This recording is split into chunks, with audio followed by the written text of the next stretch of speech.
noite muito abençoada para o time rubro-negro, mas uma noite em que o Flamengo mostra que tá vindo para brigar, que não é só o Palmeiras que tá bem.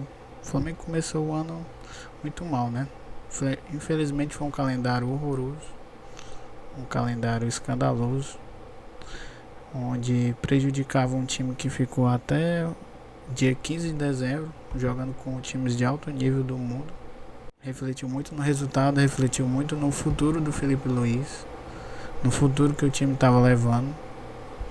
E hoje, 10 jogos depois da entrada do Leonardo Jardim, né, do primeiro jogo, do jogo 1 até hoje, 10 jogos, o time vem evoluindo. Teve apenas uma derrota depois de uma parada FIFA, né? Infelizmente é uma coisa muito turbulenta. O time acaba perdendo o ritmo.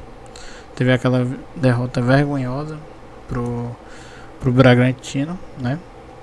E hoje o time já se reencontrou, né? O jogo é excepcional. O jogo é excepcional, onde vamos fazer umas pequenas ponderações, né, do que está acontecendo hoje com o Flamengo. O segundo jogo, né, já da Libertadores do Flamengo, na fase de grupos. O outro jogo também teve um resultado bem produtivo, mas não foi tão eficaz como esse jogo em casa, batendo, muito por conta dessa situação de casa e também a situação que era estar jogando na altitude, né, que era um desafio grande do Flamengo e já foi uma primeira vitória. Mesmo o time sendo inferior, a altitude pesa muito para os caras. Eles terminaram o jogo exausto, bufando. O Bruno Henrique, eu não sei como é que ele não teve um ataque do coração.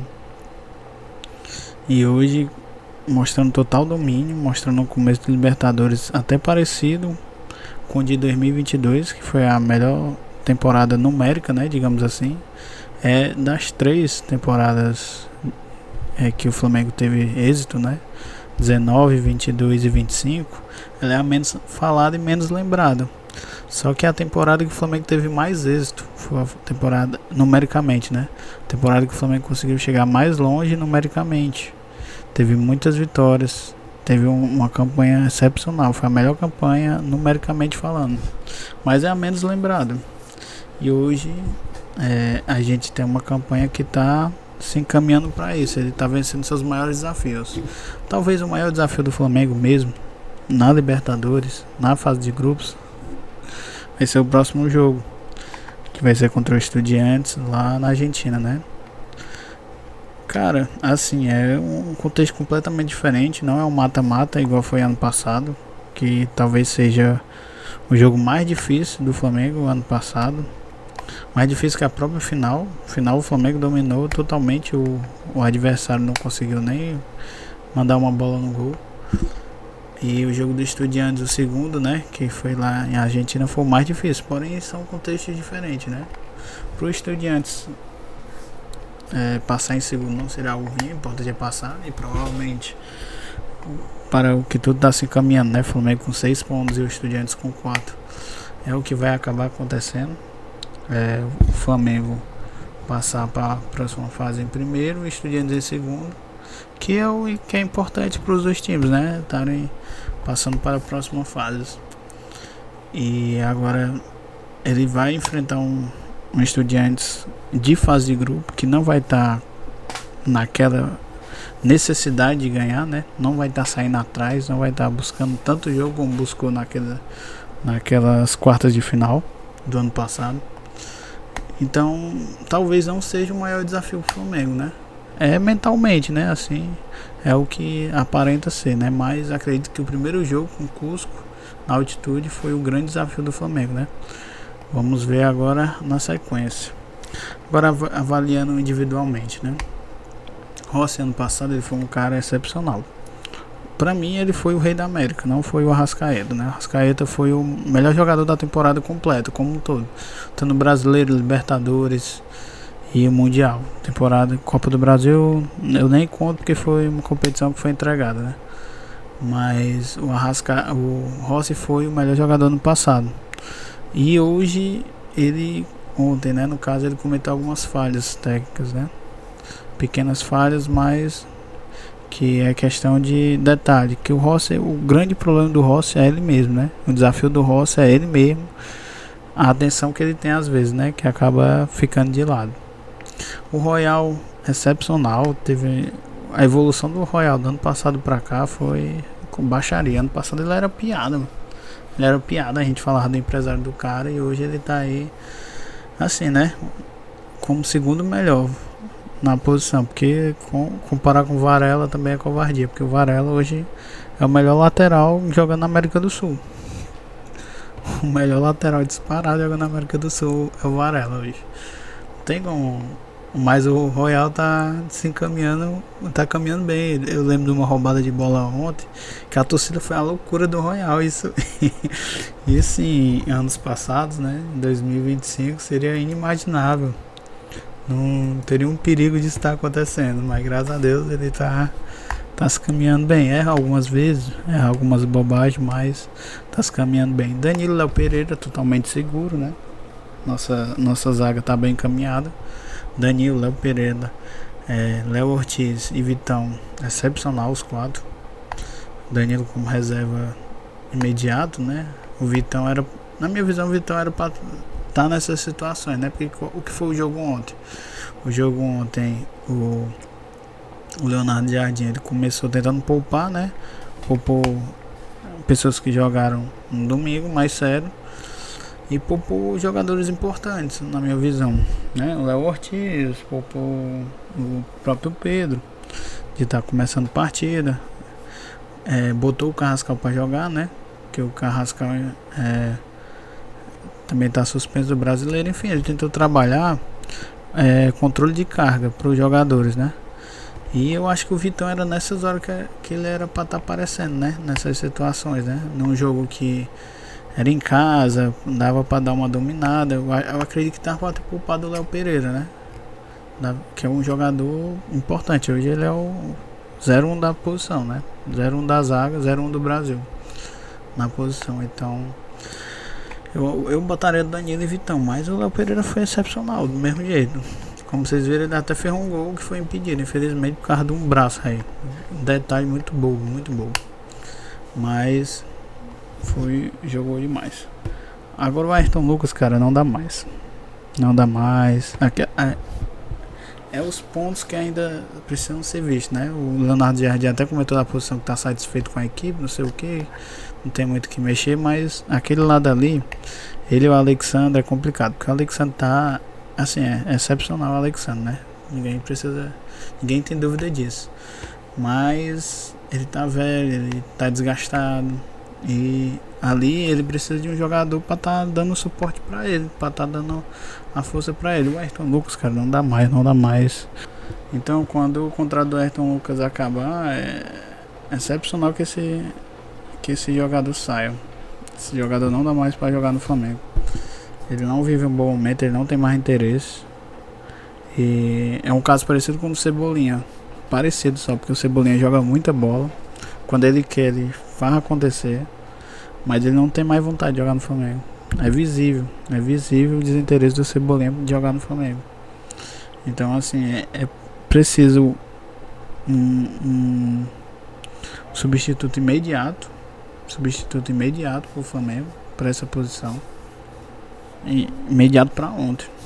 E deixar esse cara escanteado no terceiro ou quando acontecer alguma situação que precisa. Porque o Alexandre sozinho não dá pro cara. E o Ayrton Lucas é complicado. Toda posição, a maioria dos gols que o Flamengo sofre hoje vem muito dele. Agora partindo ali pra volância, né? E pro meio campo. O Everton Araújo é um cara que tá evoluindo muito. Não para de crescer. Eu vejo muito hoje no Everton Araújo o que eu via no João Gomes.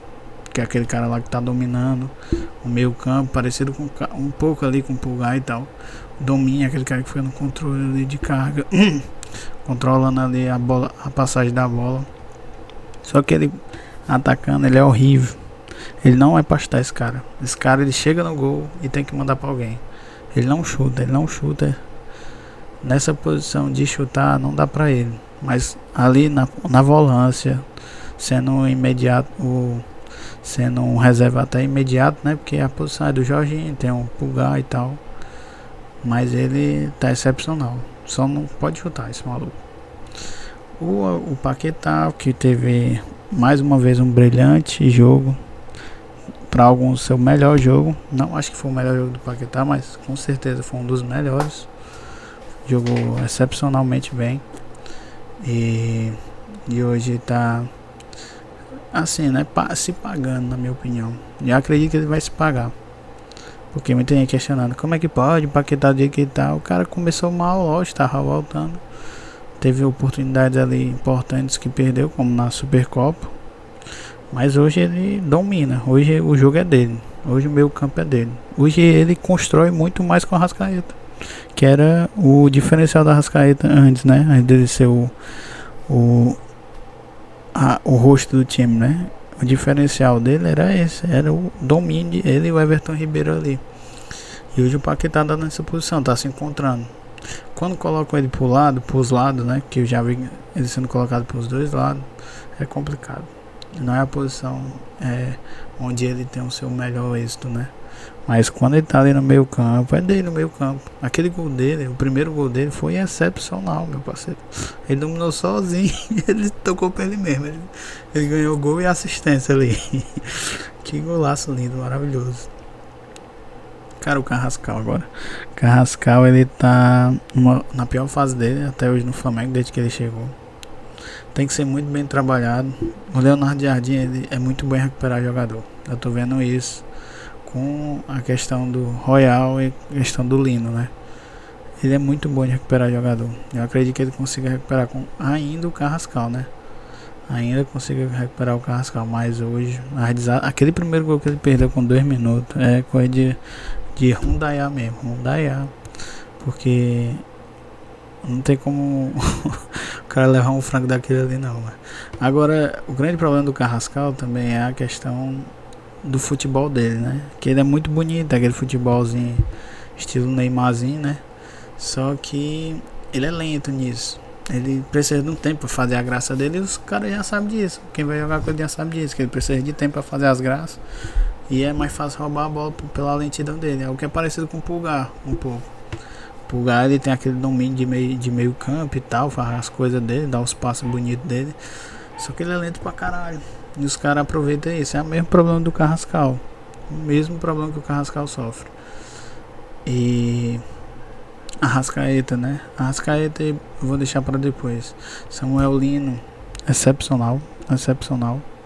A evolução que ele tá tendo com o Leonardo Jardim é coisa de outro mundo. É coisa que você olha e você fala assim, porra, esse cara tá voltando a ser o cara que ele começou quando no Flamengo.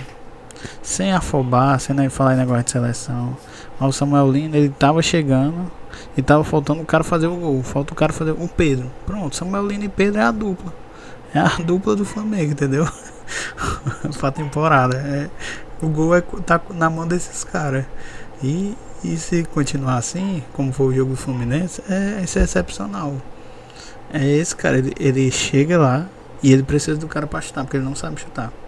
Chuta às vezes e tal, uma ou outra, mas ele não sabe chutar. Ele precisa passar pro cara. Ele precisa desse 9. Ele chega e precisa do 9. Simplesmente assim. Ele é titular absoluto nessa posição, fazendo isso. Como eu falei, o Cebolinha, eu acho que ele estaria disputando mais. Só que é visível que o Cebolinha não quer continuar. E logo vai ter que ser procurado um substituto pro Cebolinha, para dar esse reforço pro Samuel Lino. Falando dos caras que entraram agora, né? O Wallace não dá mais esse cara. Agora ele deu uma corrida, ele deu uma partida. Tu é doido, se ele lembrasse como ele chutava antes, até o jogo do Chelsea, o Wallace ano passado, nós discutia por que esse cara não era titular, né? Aí botaram ele na titularidade e a gente entendeu por quê, porque depois dele não fez mais nada, fez molecagem, era expulso por besteira, fazia idiotice, não sei, subiu alguma coisa na cabeça dele. Mas tirando essa carreira que ele deu, que foi massa, né? Uma carreira dessa aí no final de jogo ali é coisa de outro mundo. Se o cara lembrasse como chutar a bola, como era aquele Wallace O Wallace e Ian do começo da temporada passada era excepcional. O Plata correu um pouco, mas não chamou muita atenção. O Luiz Araújo errou muito desatento. O Luiz Araújo, ele disse que quer continuar no Flamengo e tal, mas ele mostra um desinteresse grande de estar evoluindo, de estar buscando as coisas. Ele e o Plata, eles dois funcionam muito bem, só que ontem o Luiz Araújo deixou muito a desejar, doido, pelo amor de Deus. De La Cruz é o reserva imediato praticamente ali da posição da Arrascaeta e do Paquetá, né, de construção. O cara que fica construindo e às vezes chuta.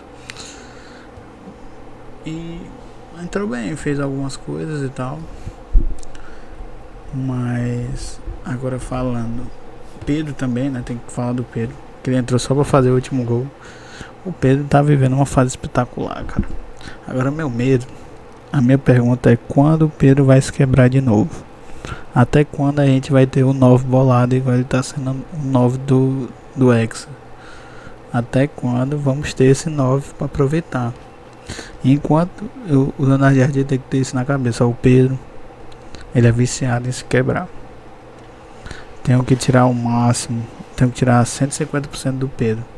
E quando der para tirar a coisa do Pedro, eu tenho que tirar a coisa do Pedro. Enquanto der pra tirar a coisa do Pedro, eu tenho que tirar a coisa do Pedro. Ele tem que ter isso na cabeça. Porque o Pedro, bem, ele é isso aí. Ele faz gol todo jogo. Faz jogada incrível. É o melhor 9 do Brasil. Só que aí quebrou, lascou. Aquele jogo ano passado contra o Palmeiras foi dele. Foi dele, tudo foi dele. O pênalti ele sofreu, ele fez gol e fez assistência pro Arrascaeta. O jogo foi dele. Agora a pergunta é essa: até quando? Até quando vamos ter esse Pedro? Enquanto estivermos tendo esse Pedro, vamos aproveitar. Vamos botar esse homem pra jogar, pra fazer gol. E pra fechar, o Bruno Henrique e o Arrascaeta. Macho, o Bruno Henrique, ele me irrita demais. Não vou mentir não, que eu tô cansado da idade do Bruno Henrique. Eu acho que tá muito velho já. E eu não sei se ele aguenta outra temporada, né? Estão querendo assinar pra próxima temporada. Mas é porque é irritante. Ele quer muito cavar falta. É lento em algumas coisas. Em outras coisas ele acelera e toca e chuta desgovernado. Coisa que o Bruno Henrique não fazia, né? No seu auge. Mas esse baita é decisivo demais, macho. Não tem como não, macho. Ele erra 20. Mas ele acerta uma que é massa. E é aquela que a gente precisava, mano. Mas o Caboclo erra demais, macho. Agora esse jogo, eu acho que é o melhor jogo que eu vi do Bruno Henrique. Melhor jogo esse ano do Bruno Henrique. Ele teve outros jogos bons, mas esse ano ele e o Arrascaeta em jogo foi esse jogo. Os dois. E eles trabalhando junto, um deu um passe pro gol do outro. Foi excepcional. Foi coisa de 8 mundo. Agora é aproveitar, ver essa fase. Enquanto a gente vai jogando bem, né? Aproveitar. Acho que o jogo mais importante que a gente vai ter até a parada da Copa do Mundo vai ser o jogo com o Palmeiras, que vai ser um divisor de águas, né? Vai ser o jogo que a gente vai saber como é que vai ficar o destino assim do campeonato encaminhado. Então a gente tem que aproveitar muito bem. E vamos para os próximos jogos, né? Tem mais jogos aí, tem mais coisa acontecendo. Mas graças a Deus o flamenguista pôde ser feliz numa quinta-noite. E numa noite de Libertadores. Isso é muito gostoso.